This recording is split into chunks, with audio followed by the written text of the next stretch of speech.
o'clock, so we should be, high on energy, like that student a while ago. Who was that? That was Kariel. I'm very happy. All right, Ariel. Happy to have you, and happy that Mr. Hall, would allow us to just carve out some time out of his class, right?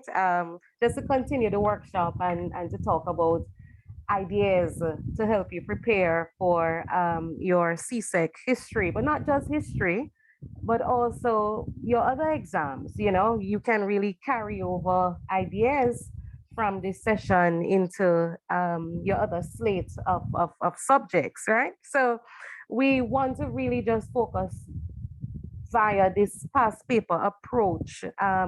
We started to talk on Monday and we had such a great time on Monday, and we're hoping to, continue to cement, right, all of that today, but specifically through the lens of past paper questions on the Grenada Revolution. So, students, you remember the last time we got to the economic reasons, and what we were trying to do was to frame broad ideas around large themes, right? Economic reasons, political reasons, social reasons. So we started to look at this question. I just want to refresh you a bit. Um, we read the passage, right? I'm hoping you remembered. The People's Revolutionary Government of Grenada tried to create a new type of politics in the British Caribbean. The experiment ended prematurely in confusion, and we were looking at the reasons why Grenadians were unhappy. And we also pointed out another way to state that is what are causes or factors or what influence or what triggered the revolution. So we got to the economic reasons, and then time was up on us, right? But we were trying to frame very broadly generic reasons. And once you can do that, so a reason citizens in a society, in a country might be unhappy with the government, an economic reason, the first one that comes to mind, right, might be unemployment and unemployment crises. Well, that also happened in Grenada, whereby 75% of the nation was unemployed under Eric Gary. And when we're talking about the Gary years, I want you to be aware as well that we're talking about specifically from the 1960s into 1979 when he was overthrown by the New Jewel movement. So we're talking about a good 19 years and even more. But specifically when we're talking about the pre-revolutionary years, we're seeing a picture emerging where Gary had held the hem of the government for all of these years, and there was a breakdown, and Grenadians were certainly unhappy with his governance, right? The last thing we spoke about in terms of the economic reasons was that, well, Gary was a spendthrift, to put it in basic, simple Caribbean parlance. So he spent a lot and he aggrandized his personal possession. He bought lands and expensive houses for women. And so, a picture emerging there as well about the kind of leader that Grenada had in this pre-revolutionary period. Gary spent so much that a new concept was birthed to understand and to explore Gary's spending capacity, squander mania. He's basically squandered the national funds to the point where when the People's Revolutionary Government came into governance, only $24 was left in the national treasury, right? Certainly, national citizens would, of course, be unhappy with the economic conditions. You're talking about economic instability. Because students, what I want you to also see emerging is, and I want you to think about all of the pathways. Once people are unemployed, let's talk about some of the social ills, right? Some of the social implications for that. When you have high unemployment rates, in a society, what happens? Now, you don't have to know the Grenada context, right? And remember what I said, I want your instinctive, impulsive answer. I don't want you to think long and hard about this at all, right? So when there is high unemployment, just think about your own local Jamaican circumstance. When there is high unemployment, what happens in the country? Poverty increases. Yes, Crime. poverty, crime. That's right. Right? So we have poverty on the rise because there is now stark inequality and stark inequity, right? And you can certainly see the gap widening between the haves and the have nots. Now, Karl Marx would say this is a perfect example of conflict that will emerge as a result of the economic fallout. So what I want us to do is to look now at the socio-cultural reasons. And you have presented at least one that can be linked to the socio-cultural, the way in which the people lived, the atmosphere of crime and violence in a nation. Other socio-cultural conditions were, of course, what we constantly see around us as well. Poor conditions at the General Hospital.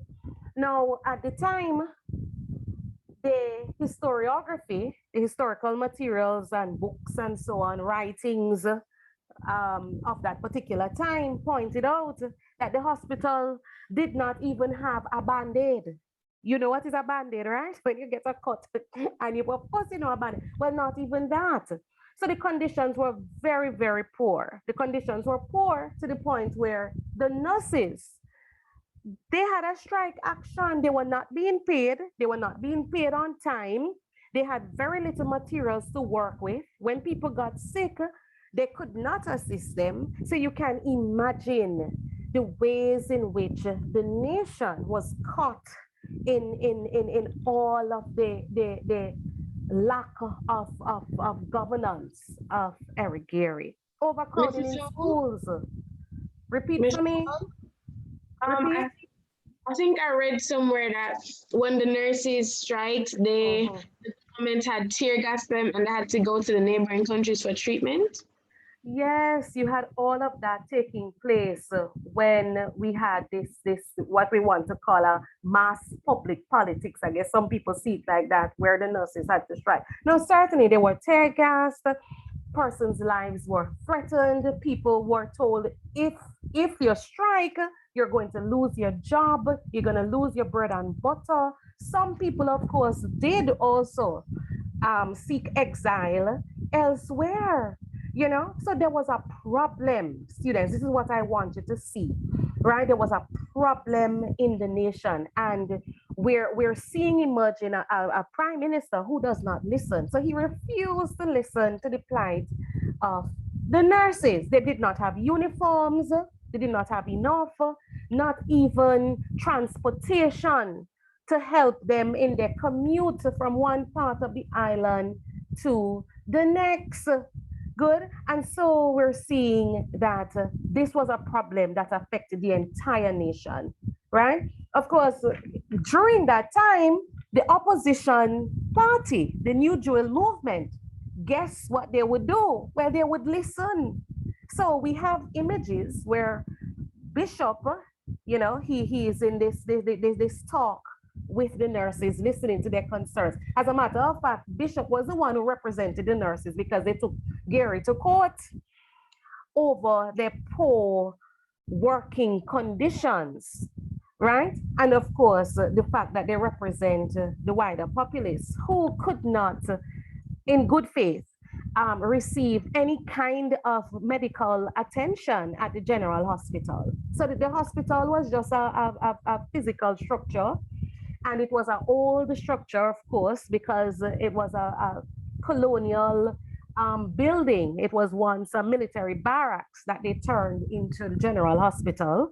And so you can also think about the dilapidation in that building. The building was not being preserved properly and maintained. Good. So that was an excellent contribution there, the student that just made that contribution. Excellent, very good. Second issue, overcrowding in schools. So students, you know that we're supposed to have a limit, right, of how many students can be engaged in one sitting um, in a classroom. And of course, I know that you are, certainly aware of the numbers. It's about how much you think. About 25, I think. Yes, that's right. You know, 20. Go ahead. Miss, that's supposed to be everywhere, Yes, like in every school. Miss, there are 42 students, like over 40 students. One yes, plus. yes, yes. It's Yes. supposed to be about 25 to Yeah, 30, we and are here is why. overcrowded. Beyond overcrowded. And I remember as a student in secondary school, we had about 30. And when I started to teach at the very same school, we had about, we tried to maintain that. And even, going through this historical material, anytime I think about these classes, that there were classes with over 80 students per class, 80, right? We're talking about 3 times the student load in one setting for one teacher. And this, of course, is not the worst part of it. The worst part of it was that the people, as you would have recognized when we dealt with the economic reasons why Grenadians were unhappy, of course, when we look at a demographic area, we're thinking about, let's say, the rural area, for example. Imagine that you would have had perhaps even more than 80 students, some of whom would not have been able to, to have, for example, their school books, their writing materials, so proper stationery. And imagine that some students, based on the historiography, were also sitting on the ground, on the floor.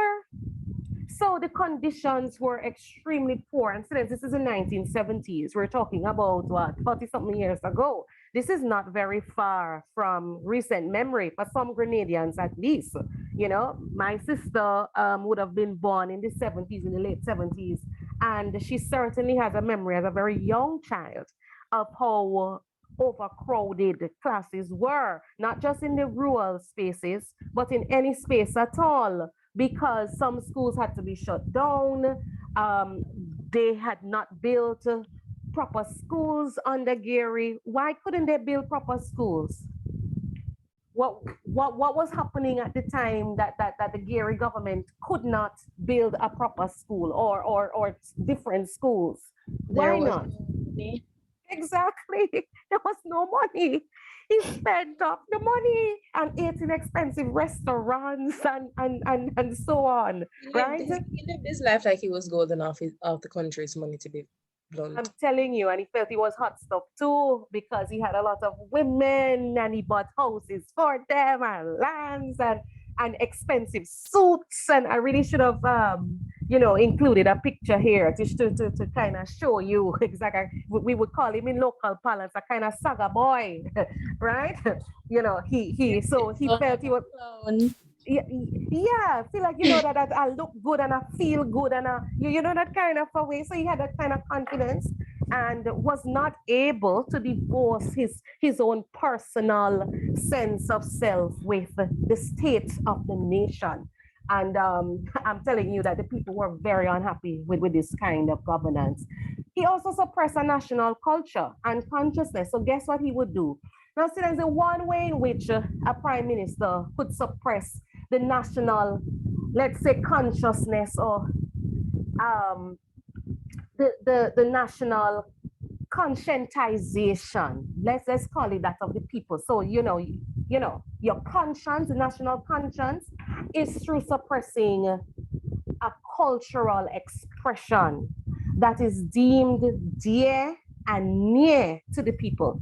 And students, that we have all of these cultural expressions in the Caribbean. They are temporal, occur at a particular time in the year, also very fixed, right? We have the carnival, you have the reggae fest and reggae some fest, and you have, all of the different expressions in some of these territories, John Canoe and so on and so forth. Well, listen what Gary would do. In 1977, no, that is 2 years before the coup d'etat in 79, Gary would ban jab jab. Now, I'm not sure how acquainted you are with Grenadian culture, but there is a cultural expression that is very near and dear to Grenadians called jab jab. You might have met up upon it perhaps in and probably Caribbean studies or so. But jab jab is an expression that occurs during Spice Mass, which is the name of Grenada's carnival. And what it is an expression of memory in which Grenadians dab themselves in black tar. Of course, some people are not always aware of why they're doing it. I suppose some things, just become time honored over time. So we play jab jab. But a lot of the people are quite aware that it is an expression, a cultural expression that has been transmitted from slavery, whereby the enslaved peoples were allowed, to in many ways have a festival. And this is what they certainly did. Of course, by 1838, at emancipation, jab jab would emerge supreme, whereby the former enslaved peoples would dab themselves in this black tar to mock the planters. It was to say, well, for one, it was an expression to remember an enslaved man who fell into the molasses vat. One, so they were doing it to remind him of all of the grotesque of slavery, but also to commemorate the memory of that enslaved person. And also, of course, to signify their blackness, right? As I said, not everybody does it for that. Sometimes culture is expressive. So it is what is learned, it is what is, transmitted unconsciously. Sometimes we partake in culture without even understanding what we're doing. Good. But for many people, it was a death blow because when Gary banned jab jab, he banned an expression that people looked forward to celebrate in August. Good. So I'm showing you an image here with some girls, and you could see, you could see these three girls and how empowered they are. They're adorning images of the national symbol, which is on the flag, and the national colors. So it's really a time of empowerment and freeing up yourself. So when Gary banned it, I guess he was sending a very strong message to the nation. Students, I'm not sure if you're thinking how I want you to think and how I know that Mr. Hall has taught you to think.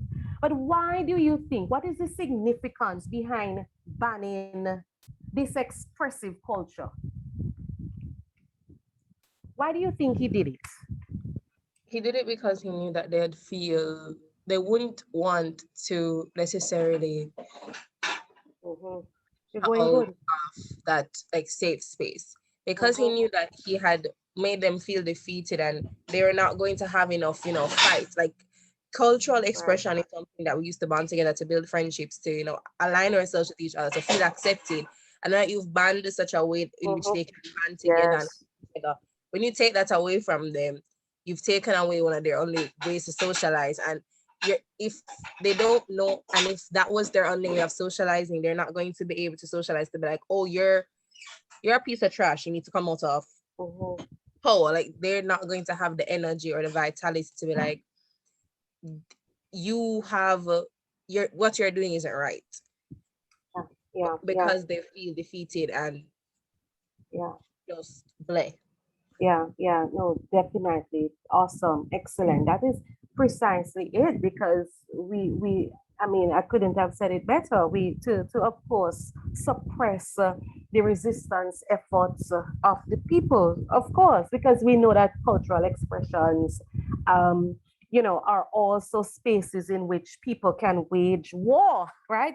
There is the elements of power and agency, and the jab jab, of course, they're also known for their political invective. So they're the ones you really don't want them to know your business. They go around and they chanting things, for example, you really don't want them to know anything about you, So if there is a young girl in the neighborhood and she might be seen with 3 different males, they're going to sing about that.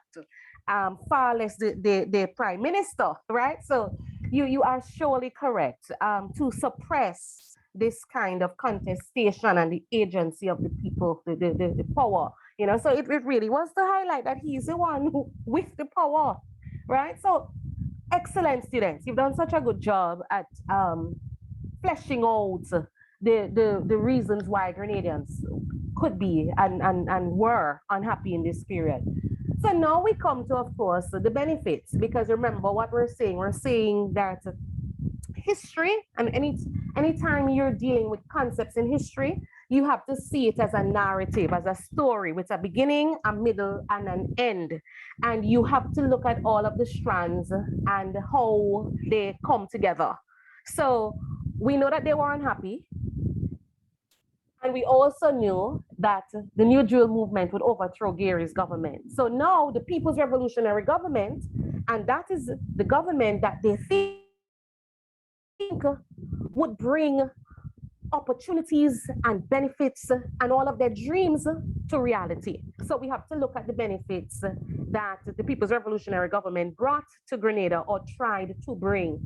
And again, you can explore these through the lens of the economic, socio-cultural, and political. So let us have a look at the economic benefits. Well, students, if you know anything about Grenada, and I'm certain that you do, you would know that one of the lasting legacies of the People's Revolutionary Government would be the erection of the nation's first international airport. At the time, it was called the Point Salines International Airport, and it is an airport that Grenada had secured funding from Cuba, who would play a major role in the erection of this airport by providing expertise and also funding, and other governments that were non-aggressive to the Grenadian democratic socialist path that they had taken, right? The United States would also later help to complete the airport after they would use it to invade Grenada.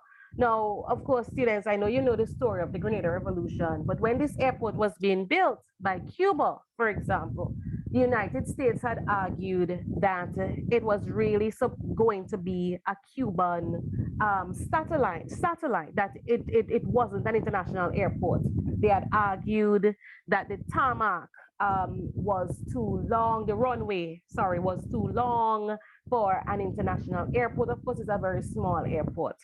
But the point to remember is that it is the US who would invade Grenada using that airport. So they were the first ones to launch a military attack on the nation by way of the airport. But the airport would be, of course, an economic benefit that was brought via the People's Revolutionary Government. And it really was an ancient dream of the people, because before that, they would travel from England or Canada and the USA and stop off transit in Barbados. And then from Barbados, they would, take one of those smaller jets to Grenada. So the international airport meant that we could have straight flights, and it would bring a lot of economic benefits. Just think about all of the economic benefits when you have an international airport. Economic growth in the agricultural sector was also an economic benefits. We saw a lot of exports of Grenadian national, products. Nutmeg was on the rise. Unemployment was reduced in the period as well, from 49% to 40%. That was a major accomplishment of the revolutionary government. Income tax was abolished for persons in the lower income brackets, and that represented 30% of the nation, right? So, and I think, these economic benefits stand the test of time, because even when you speak to Grenadians today, even although the revolution went bad, it collapsed, right? Through, as you know, the various fractions between the Prime Minister Maurice Bishop and his deputy Bernard Coard. But when you speak to Grenadians today and you ask them about the achievements or the benefits of the revolutionary government, these are the ones that they would highlight. The revolution also erected a comprehensive road network system. You know, students, that we are very mountainous in the Caribbean, and some of the farmers in the most rural areas of the nation, in the most mountainous, precipitous areas, of course, getting their agricultural produce to the towns and the town centers were quite difficult. And so the government erected, the People's Revolutionary Government, a road network in what we call the feeder areas. So we're talking about the mountainous rural areas, and these would connect to the main roads, which connect to roads leading to the town center, and you know, spaces, urban sites where farmers could sell their produce. And if, as I said, if you speak to Grenadians now, they would recall these economic benefits of the People's Revolutionary Government. But I think out of all of the benefits, the socio-cultural also stand the test of time. If I were to weigh the two, the economic and the socio-cultural, now the thing about something that is socio-cultural is that it's always in the memory of the people, because it is individual, it is personal, and it is sometimes felt as a personal benefit. The socio-cultural benefits, I think, were also very high up on the benefit ladder of the People's Revolutionary Government. And people remember, as a matter of fact, the Grenada Revolution would later be called the Social Revolution because of the social benefits that it brought to the people. For one, the government erected a center for popular education, and that was done to combat illiteracy, not just amongst the nation's youth, but also adult illiteracy. So on evenings after mommy and daddy came from work, they went to that center, right? So that they could learn various skills in mathematics and so on. A teacher training center was also erected so that teachers could not, you know, receive some of the content that they needed to educate the nation's children. And then, of course, local books were created. I remember growing up, this is not in your time, because some of you here would have been born in the, well, what we're talking about, 2000s, right? But in the 1990s, growing up, by the time I was born in the post-revolutionary period, they were changing out in some schools the old colonial books, and we were given, you know, local Grenadian books. I remember an example of a book with, you know, the typical example, I am Sam and I am Sally, you know, I like the snow, let's play in the snow, I like trains, you know. And these books, of course, what they did was that they removed a local Grenadian experience from any student's mind. And I remember, you know, when we were there, we were always, who is Sam? What is train? What is the snow? And then we were given some of these local books, you know, like, I am from Grenada, you are from Cuba, she is from Aruba. And these books gave us a Caribbean context. We are from the Caribbean, we're one people. We, you know, we like mangoes, right? That kind of a thing. Very, very important to historicize the children in a local Grenadian educational curricula. The acceptance and legitimization of the Grenadian Creole, which was taught in schools for the very first time. So students, you know exactly that the European expressions have always been used to wage war against anything that sounds Creole. I know that there is this debate here in Jamaica as well, right? Well, certainly during the Grenadian Revolution, the Grenadian Creole was legitimized and accepted. And the government did it in a way in which they themselves used the Grenadian Creole in their speeches and so on. Free health care, and that assisted in the reduction of infant mortality. Increase in medical doctors was another socio-cultural benefit from one medical doctor before the revolution to 4,000 in 1980 as a result of the partnership between the Grenadian government and the government of Cuba. Right? Other socio-cultural benefits, food feeding program at schools and women's rights. I think that is one of the lasting contributions of the revolutionary government because sexual discrimination was made illegal. There are many examples that we have seen whereby sexual discrimination, in other words, students, what I'm saying to you is that in many cases before the revolution, for a woman to secure a job, she had to give some kind of sexual favor to her employer. Well, that was made illegal and it was well known in the society, right? Equal pay as well. So women's rights was high up on the agenda, and the government, there were various women arms, like the Grenadian National Organization of Women, for example, maternity leave law, because before the revolution, women were not given maternity leave. So you went up to 9 months of pregnancy, had your baby, and went back to work. Women, of course, if you were not given the leave, you certainly were not paid. So in the 1980, the revolutionary government passed the maternity leave law, and it was mandated by law that women were to be paid a maternity leave 3 months. As a matter of fact, we have examples as well where some employers cut the maternity in half in the very early stages, and the government knew certainly, like while they were rolling out this maternity leave law, that this had to become a legal, instrument of their government. Community centers were erected, just trying to go through all of them, to combat crime and to lift the consciousness of the youth, give them a space where they could be creative, right? A space where they could come together and share ideas and put their skills to use.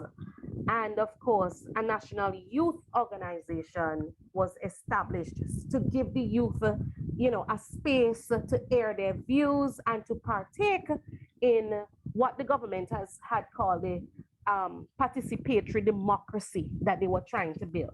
So in other words, the youth had a say in the policy of the government. So the government would meet with the youth and they would talk to them about, ideas that affected them, right?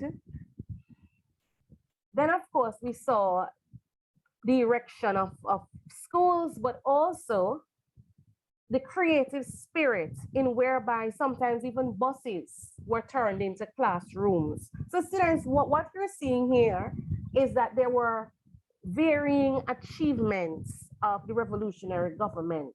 Some that the people of the nation, regardless of which side they stand on, whether they're pro-government, pro-revolution, anti-revolution, but some of these achievements the people still remember. And when you interview a Grenadian who lived during the time of the revolution, they would say to you, boy, I remember the classroom in the bus, and how they were so excited to learn. And of course, they would have had a space in which they could do so. Good. Any questions? I know we're moving fast and furious but the time is not with us. So we just have to move as quickly as we can. Any question about the social achievements of the revolution? We're all good? Yes, ma'am. I think Grenada should have influenced other Caribbean countries to do some other things that they were doing. Yeah. Who is this? Whose contribution was this? Yeah, Austin. No, definitely. And I think that was the plan. This kind of new democracies, they would say it's a new paradigm, is a shift, and we're rejecting the colonial experience, whether it is under the colonialists or whether it is our own homegrown colonialist, Gary himself, are rejecting it. And I think that when you get into the documents on the making of the revolution and the thinking of the revolution and the ideology behind the revolution, this idea that this there was supposed to be a transference. So Grenada was the experiment, and then, St. Lucia was supposed to come on board, St. Vincent was supposed to come on board, and then, of course, the rest of the Caribbean, right? It's a and Austin, you raised such a deep issue. I think that still, Grenadians are still caught in that space, where the question, the question of what if it had succeeded, so to speak. What if the revolution had succeeded and we were able to transfer these ideas to create not just a new Grenada, but a new Caribbean, a decolonized, independent Caribbean, thinking about our own democracy in our own terms, the way we want, Yeah, and I think there is still a nostalgia, and Grenadians are caught in the vortex whereby they question what would have happened had the revolution succeeded.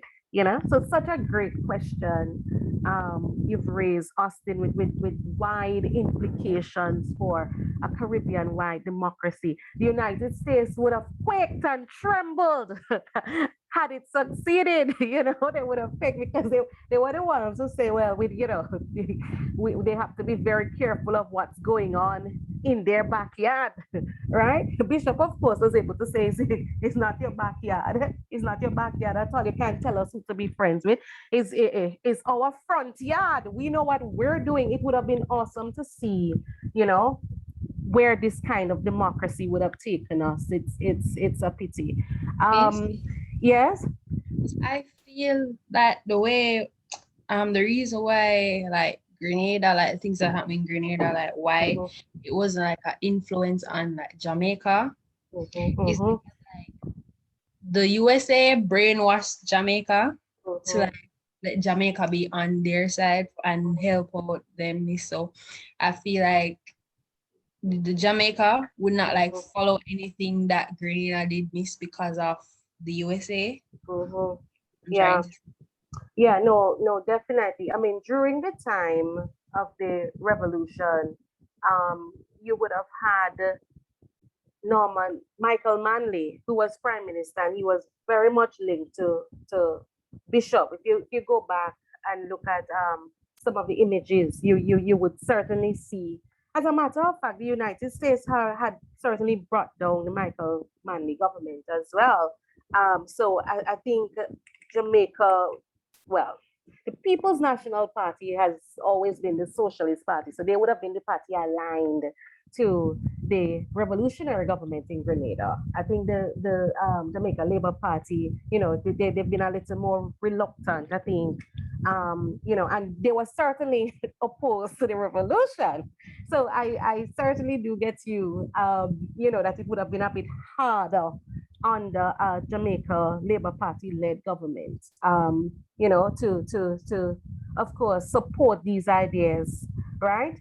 But when it comes to Jamaica, because the Michael Manley was socialist, he was the one pushing, the socialist ticket, and pushing the boundaries, providing benefits to the people, in a very social way, free health care and the school feeding program, all that would have happened under. So if it had to happen in Jamaica, it would have had to have been from the party that was more socialist. It certainly would not have been from the party that was. And in Jamaica, I think you're certainly correct, because there is a viewpoint that because of the strategic location of Jamaica, located so close to Florida, right? That, and of course, Cuba, that Jamaica looks to the USA for inspiration, and certainly not downwards to the rest of the Caribbean. And there is a reason for that.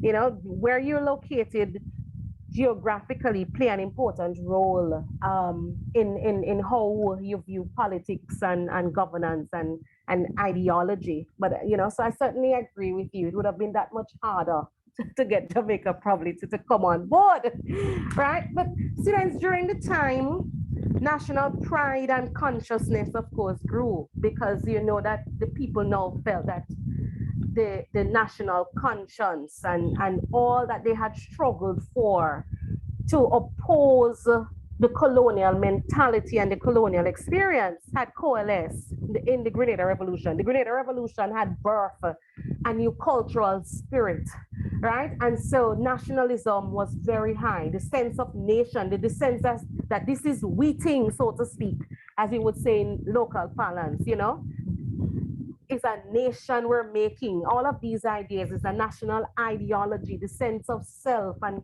you know, it really promoted national pride as well. People were proud of how they spoke.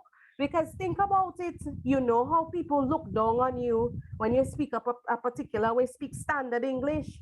But you also have to remember when we're talking about the Grenada Revolution, over 75%, right, were illiterate. And so what that means is that the people certainly had a Creole jargon. So when their children went to schools and they were being taught, you know, you were told speak standard English. Well, the Grenada Revolution normalized and naturalized anything and all things Grenadian, right? Promoting a Grenadian brand. So nationalism would have certainly, you know, risen during this period. All of the cultural initiatives that the government used, of course, were also used to cement the revolutionary ideology. So there was a festival of the revolution, there was a cultural day, National Heroes Day, right? So the nation became enshrined around the political ideology of revolution, is what I'm saying. So people became aware of the, you know, the flag and the anthem and national heroes, and people started to feel as though they were very important, you know, and part of the revolution, yeah, part of the revolutionary consciousness.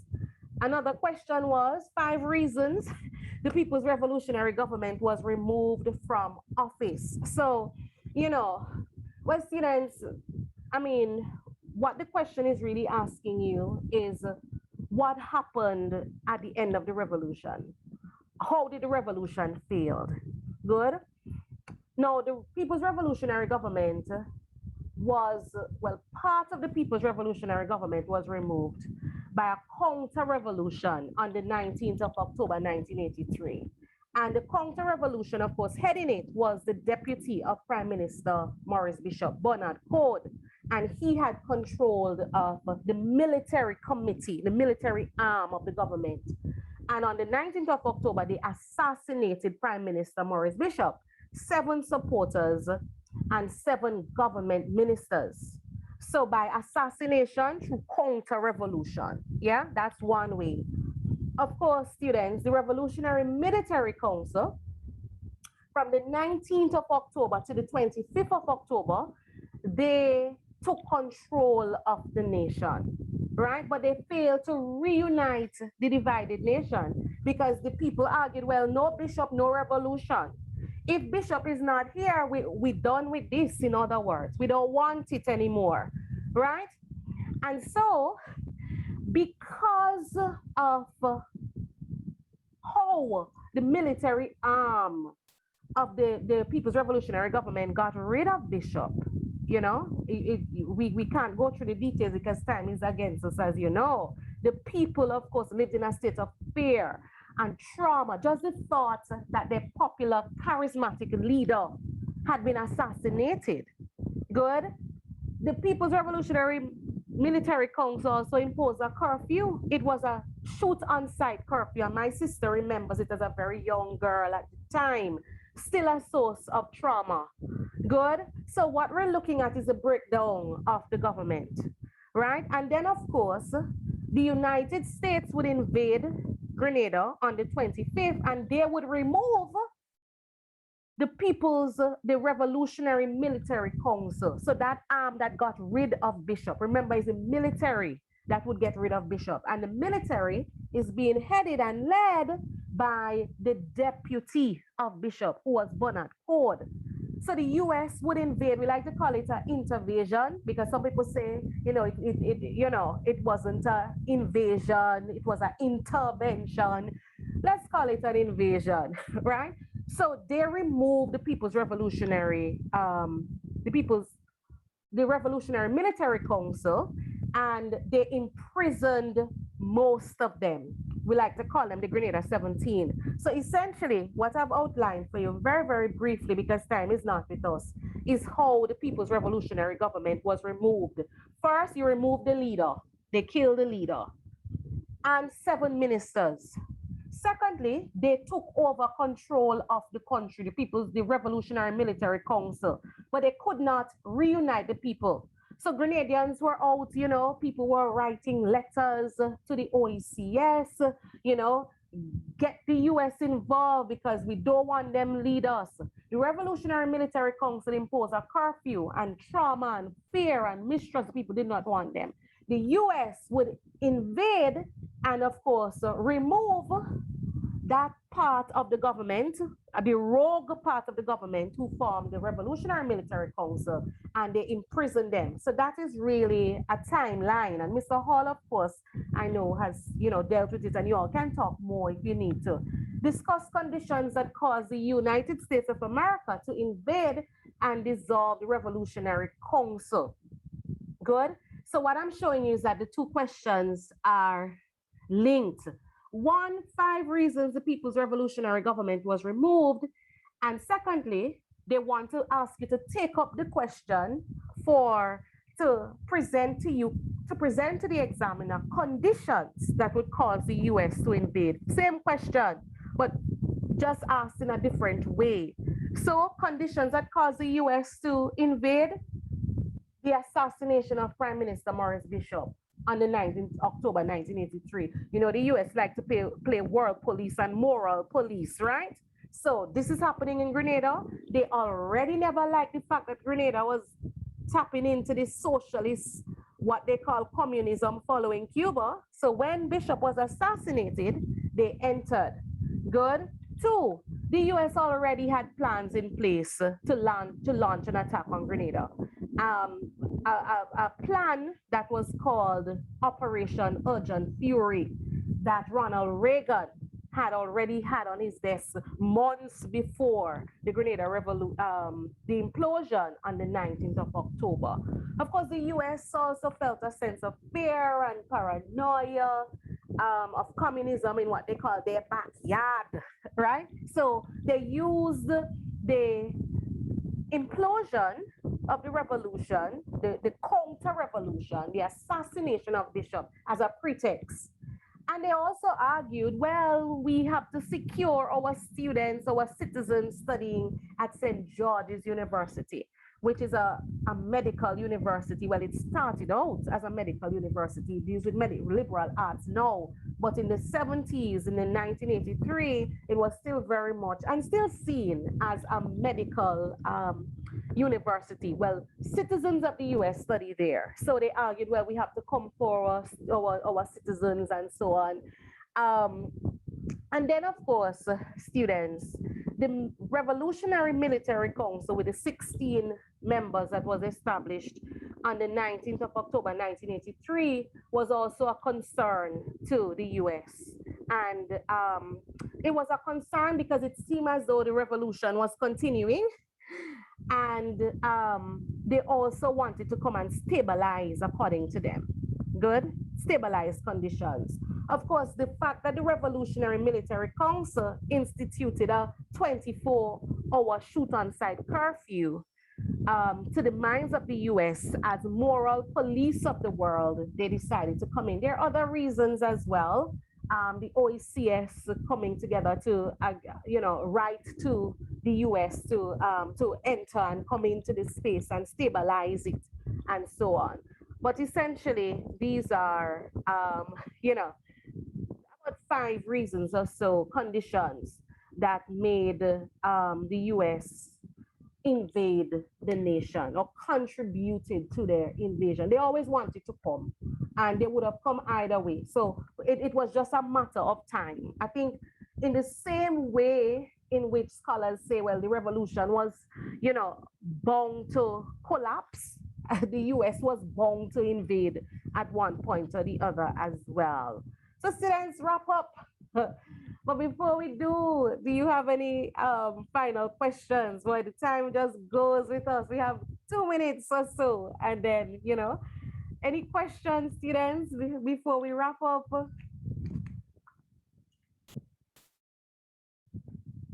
No, miss, I don't. So I have a question. Sure. Based on the point when you were talking about the US being paranoid about communism, Miss, you could use Cuba as a point for that, right, Miss? Yes, no, definitely. This is what you have to certainly do. Twin it with Cuba and the very close relation that Grenada had with Cuba. The fact that Cuba was building the national airport, the international airport. The fact that hundreds of Cubans lived in Grenada while they were building the airport, and there was a cross fertilization of culture, cross exchange. The fact that Bishop more and more relied on Fidel Castro's cultural advisor, and the fact that Cuba provided medical support in different ways, medical expertise, medical doctors, scholarships. Grenadians were given scholarships in Cuba, right? And hundreds of Grenadians were being educated in Cuba to become medical doctors, engineers, so the US and the Cuban Revolution was a successful revolution. They were quite worried that a nation of what, at the time, 90,000 people, Bishop's popularity was becoming more and more an known thing in the USA. For example, talking to hundreds of Caribbean diasporic peoples, right? And so certainly I want you to be able to tie that to Cuba, but also perhaps what Grenada could represent to as a African diaspora, right? Who took control of their own destiny. What that peoples could represent to African Americans in the United States, and certainly those to whom Bishop had been having all of these broad conversations about freedom and decolonization. So excellent question there, students. We have to wrap up. So read your questions, the question on the paper carefully, right? Actively prepare. So I'm talking about before you get into the exam, make your jottings, make your notes, and be aggressive about it, Say, you know what, I'm getting that one, and have a far-sighted vision of an event, if that's what you're treating, the narrative, how the story is connected with all of its strands, and try to group your ideas in themes and practice manipulating content. We've looked at 2 questions or so that had the same content, but the question was asked in a different way. I don't want to eat up your time because I know how it is. So students, it's after 11, 1 minute past, and I really had a great time talking to you all on these 2 days. And I'm hoping to be able to talk to you all again sometime in the future. All right? Hear that, sir? All right. Thank you very much, Dr. Michelle. Right. Kiana, you can do the final vote of thanks. Oh, there is another vote of thanks. Goody. Okay. Okay.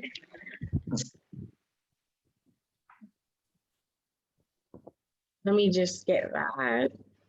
I was so caught up in the presentation that I didn't even remember. But It's okay. so good. It's so good. Just give me 1 sec. All right, Kiana. Okay. Right. So again. Right.